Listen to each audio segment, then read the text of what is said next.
Ciao a tutti! Anzi, mi abbasso anche la mascherina, sono da solo. E poi sono in bici. Attività montoria consentita senza mascherina, però mi raccomando, mai abbassare la guardia. Quindi ciao a tutti! Dopo avervi portato la ricognizione della 13ª tappa del Giro d'Italia 2020 Cervia-Monselice, che vi è piaciuta molto, qui venerdì 16 ottobre 2020 passerà la tappa del Giro d'Italia. I ciclisti arriveranno alla rotonda, gireranno qui a destra, ma c'è il mercato oggi. Bene, oh ragazzi, siete stati in più di 1000, ma molti di più. 20 più 18, 20 più 18, quanto fa? Quanto fa? 20 più 18. A vedere il video, anzi i video, quindi dai, iscrivetevi perché mi fate solo un piacere. Che ha visto trionfare uno dei 3 protagonisti del video che vi metterò tra qualche secondo. Novembre è il mese dove il ciclista tira fuori dal garage la bici con le ruote grasse, proprio per divertirsi e rimanere quindi in allenamento. Ah, post scriptum, uno dei miei prossimi video sarà girato proprio in mountain bike. Ma quale spazio verde, vi starete chiedendo? Un vero e proprio teatro naturale. Guardate.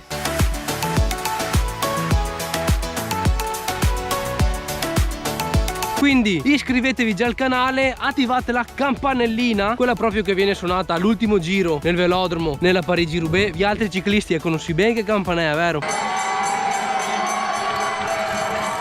Quindi 3 dei nostri grandi ciclisti italiani, il cameraman Vincenzo Nibali, il soccorso Diego Ulissi e il soccorritore dal cuore d'oro Domenico Mimmo Pozzovivo, hanno avuto una piccola disavventura durante un allenamento in un bosco proprio in mountain bike. Perché vi ho sottolineato l'importanza di chi è il soccorso, il cameraman e il soccorritore? Sì, perché il soccorritore Domenico Mimmo Pozzovivo nell'agosto del 2019, durante un allenamento in Calabria, è stato vittima di un incidente stradale dove ha riportato la frattura di perone, tibia, ulna, clavicole. Un disastro praticamente. Ma dopo ben 7 interventi chirurgici, 4 placche e 20 viti sul braccio sinistro, ha stretto i denti, non ha mollato e all'ultimo Giro d'Italia, conclusosi a fine ottobre 2020, ha lottato con i migliori in classifica. Quindi un applauso a Mimmo Pozzovivo. E dopo avervi elencato questo simbolo di tenacia e grande coraggio, andiamo a vedere cosa è successo agli Aldo, Giovanni e Giacomo de noi altri su 2 ruote. Oh. Oh. Posso dargli il braccio buono.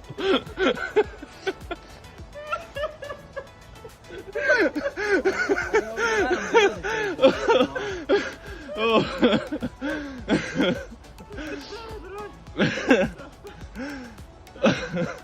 Ma mi toccata addosso. Penso ad arrivare a Grancia. Ma il bello del ciclismo è proprio questo, dove 3 professionisti di 3 squadre internazionali diverse, tolti il numero di gara dalla schiena, si allenino come 3 grandi amici, nonostante in gara si scanino l'uno con l'altro. Sembra proprio la scena del film 3 uomini una gamba. Dai, metti il piede là dove c'è quella sporgenza. Dove? Quella sporgenza lì a forma di zoccolo di gnu. Proprio candidata, dobbiamo dirlo, all'Oscar Ignorante 2020. Quindi ragazzi e ragazze, se il video vi è piaciuto lasciate un bel mi piace, iscrivetevi al mio canale Telegram, vi lascio il link qui sotto in descrizione, @ Manuel Cosimo Muglia. Telegram è un'app di messaggistica come WhatsApp che permette la creazione di canali, quindi è gratuito e fiondatevi anche lì. Iscrivetevi al mio canale YouTube, mi raccomando, molto importante. Ovviamente mi fate un gran favore in modo da portarvi successivamente dei nuovi contenuti e sono sicuro che a voi vi piacciono. Un saluto da Manuel Cosimo Muglia per gli amici Johnny 3, dai che andiamo e al prossimo video, ciao!